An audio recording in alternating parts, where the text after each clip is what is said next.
further, that the SNP has already introduced votes for 16 and 17-year-olds, refugees and foreign nationals with leave to remain, and further, that voting should be made as easy as possible with no barrier to contributing to democracy. The petitioners therefore request that the House of Commons urge the Government to dismiss any plans to implement legislation that enforces voter ID. And the petitioners remain, etc. Petition voter ID. Thank you very much, Patricia Gibson. And the Whip is now going to move the adjournment, I'm absolutely certain. Aren't you? Sorry. I do indeed, sir. The question is that this House do now adjourn. Kenny McCaskill. Thank you, Mr Deputy Speaker. I believe that many of the ills that afflict Scotland can be laid at the door of this Tory government.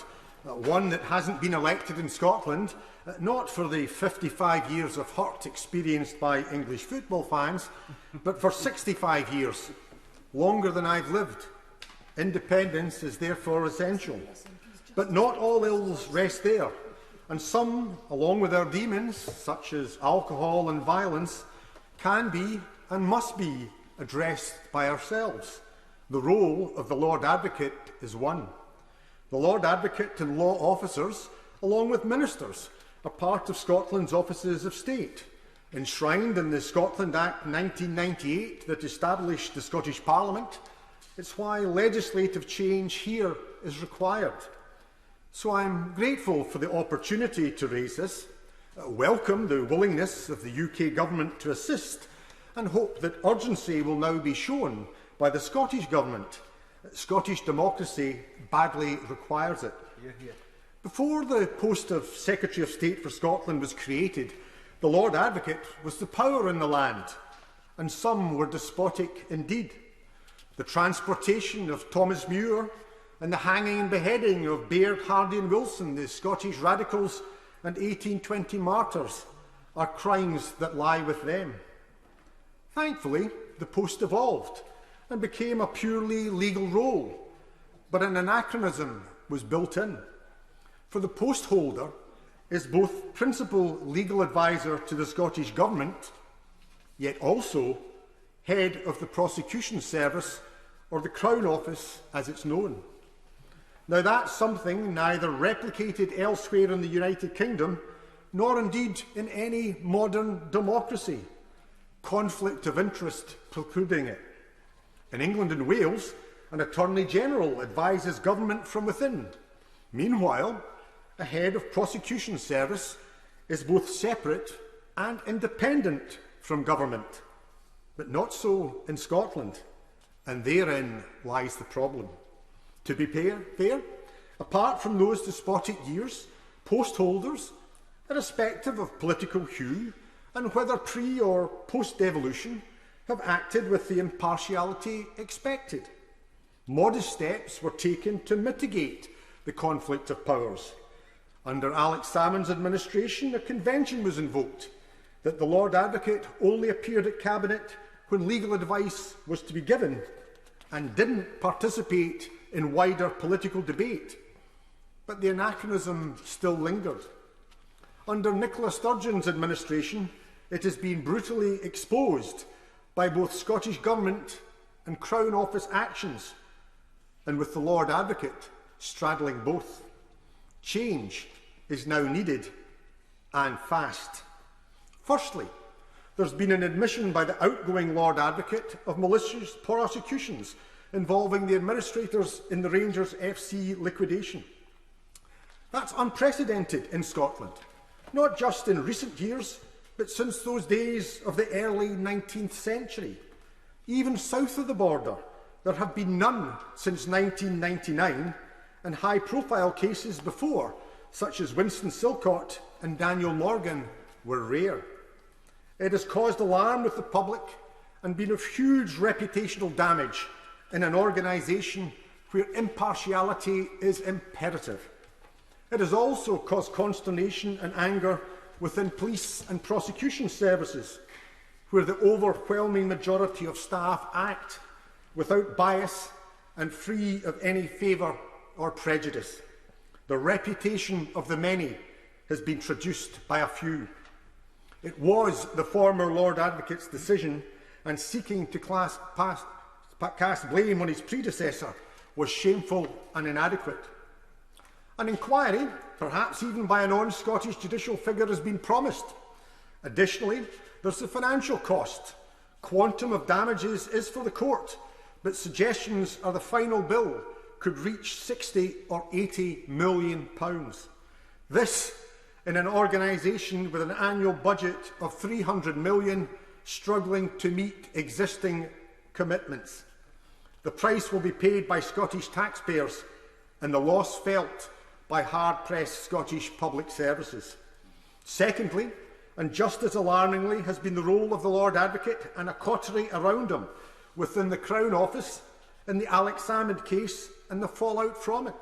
Another instance of the public having to pay the price of government incompetence, with the legal expenses bill in the civil case amounting to £500,000. But where again, impartiality as well as competence was raised. In the civil case, the presiding judge described the Scottish Government's actions as unlawful, unfair and tainted by apparent bias. During proceedings, Senior External Counsel Roddy Dunlop QC, Dean of the Faculty of Advocates, expressed horror at the situation he and his colleague had been put in by their client, where they could no longer rest on pleadings they knew to be untrue. The client was the government, and their senior legal adviser was the Lord Advocate. A criminal case followed the failed civil case and was prosecuted by the Crown Office, where the same Lord Advocate remained in office. Despite growing pressures on police and prosecution, nothing has been spared, nothing has been too trivial, but the targets always seem selective. The Alex Salmond case saw resources deployed normally reserved for a serious organised crime figure or a serial killer, yet for charges that, other than for who was being prosecuted, would either never have seen the light of day or only appeared in the lowest courts, not the High Court. I say that as someone who was Justice Secretary for 7.5 years, but was also a defence agent for 20. As it was, Mr Salmond was acquitted on all charges and by a majority female jury. Now, it's standard practice in cases involving politicians that the Lord Advocate recuses himself from involvement in the consideration or prosecution of a case. And that was done here, with no direct involvement in the prosecution. But at the same time, he had been and was sitting on Scottish Government committees dealing with the civil case and where referral or prosecution was being actively sought and advised by the administration. Let's recall, a prosecution was sought by the Scottish Government as the actions of the Director of HR in contacting the police confirm. Many complainers, indeed most, were and remain at the heart of government or are officials or otherwise closely linked with the governing party. Prosecution was encouraged and pressed for by the Chief Executive of the governing party and who's the First Minister's husband. Chinese walls and recusal are entirely inadequate. In one role, the Lord Advocate was supporting a government pursuing prosecution. In another, he was denying it was anything to do with him. A separation of powers this certainly wasn't. When James Wolfe appeared before the Holyrood Committee considering the Salmond prosecution, he was frankly evasive and obfuscating, mirroring the actions of the Crown and Government in a lack of openness and transparency. There was neither contrition nor candour. Open government this certainly was not. And the fallout and the failures continued to reverberate. Following on from Alex Salmond's case has been that of Craig Murray, a writer and a former diplomat. Now, his conviction's under appeal at the Supreme Court. Accordingly, I refrain from commenting on specifics of the case. Instead, I restrict my remarks to the decision by by the Crown to prosecute Mr Murray for jigsaw identification of complainers in the case. But why was he prosecuted when others weren't? In one case, certainly overtly, and in many others, much more flagrantly than by Mr Murray, but no action was taken against them. Moreover, there were publications which in any other case would have constituted a clear contempt of court, but that went without censure by the Crown. They included newspaper articles that were as prejudicial as I've ever seen. But they were supporting prosecution, whereas Mr Murray, though seeking to report factually, wasn't. It does seem that the Crown has one law for those supporting the government line and another for those who challenge it. By all means. I thank my honourable and learned friend for giving way. And I'd like to mention a case you'll be aware of journalist Mark Hurst, who was arrested and charged with threatening and abusive behaviour. However, when that case went before Sheriff Pasterson, he ruled that there was no case to answer, that Hurst had simply been giving his opinion of the situation within the SNP, and no more than that. There are also cases of police knocking on doors for single tweets, and others that are sub judice and where charges have yet to be brought. All of this is exerting a chilling effect on democracy in Scotland. And does he share my concern that even in the absence of any evidence of wrongdoing or malfeasance, any continued failure by the Scottish Government to address the separation of powers reinforces talk of deliberate and targeted harassment of individuals critical of the Scottish Government, its policies and its leadership, including its role in the Salmond affair? Absolutely. Justice, there's a clear perception of there being far from equanimity or indeed even balance by the Crown. Now, James Wolfe has stepped down as Lord Advocate, replaced by Dorothy Bain. Miss Bain has an illustrious record of service and I wish her well. But the structural flaw remains. Personnel changes, no matter how merited, cannot resolve the fundamental flaw of a lack of separation of powers. The impartiality of the Crown's an imperative in a democracy. It must be seen to act in the public interest, not that of the government or its friends or allies. The coterie who surrounded Mr Wolfe and who were instrumental in driving these policies and actions, often against the wishes and views of long-serving staff, still remain. In particular, the Crown agent, Mr Harvey, the senior civil servant. Unusually, amongst senior Crown staff, his career hasn't simply been as a Procurator Fiscal in Scotland, but has included service and secondment to British government departments. The situation is now critical, as a police investigation has opened into the SNP's finances. The party leader is the First Minister. Her husband is Chief Executive.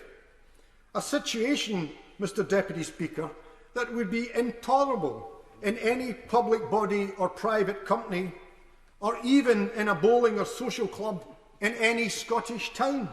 The idea that the Chief Steward could be the spouse of the Treasurer would draw derision and rejection, but not so in Scotland's governing party. Worsening that furthers the fact that all three members of the SNP Finance and Audit Committee resigned from their roles when refused information by the Chief Executive. That, Mr Deputy Speaker, has been followed by the resignation of the elected Treasurer, the Honourable Member for Dunfermline, for similar reasons. Given what has happened, can the Scottish public be assured that the investigation will have access to all information, and that any decision to prosecute or not will be made on legal criteria and in the interests of justice? Protocols have failed, been breached, or even abused. Interim steps can be taken to separate the roles. Perhaps there should not just be a recusal, as there no doubt will be by the Lord Advocate, But as with the Rangers FC investigation, the bringing in of an external judicial adviser. Moreover, the Lord Advocate has recused herself from involvement in the Rangers FC civil proceedings. Maybe she could recuse herself from all direct government involvement. An in-house legal department exists. The duty to represent the government in court and pursue constitutional challenges remains, but that can be dealt with by external counsel. Change and a separation of powers there must be. The twin roles of the Lord Advocate in prosecution and in advising government are an historical anachronism, but entirely unsuited to a modern democracy. As a former Justice Secretary and someone who's practised law in Scotland for over 20 years and cherishes our distinct system, I'm appalled at what has happened. And I know that's echoed in legal circles, by all means. I'm very grateful to the Right Honourable Gentleman for giving way. I'm not going to comment on any of the particular cases he's mentioned, but what I'm going to say to him is he aware that the First Minister of Scotland has recognised that there's a case for reform here? And does he agree with me that all that's really needed is for this House to pass a bill to amend the Scotland Act to give the Scottish Parliament the power to make alterations to the role of Lord Advocate, and then the Scottish Parliament could properly consider what I think he's suggesting, separating it into roles akin to the Attorney General and the Director of Public Prosecutions in England. But I stress I'm not making any comment on the cases he's mentioned. I'm simply drawing to his attention the fact that the First Minister has recognised the case for reform and that this might be the best way to do it. Well, I think recognition is one thing. Progress is quite another.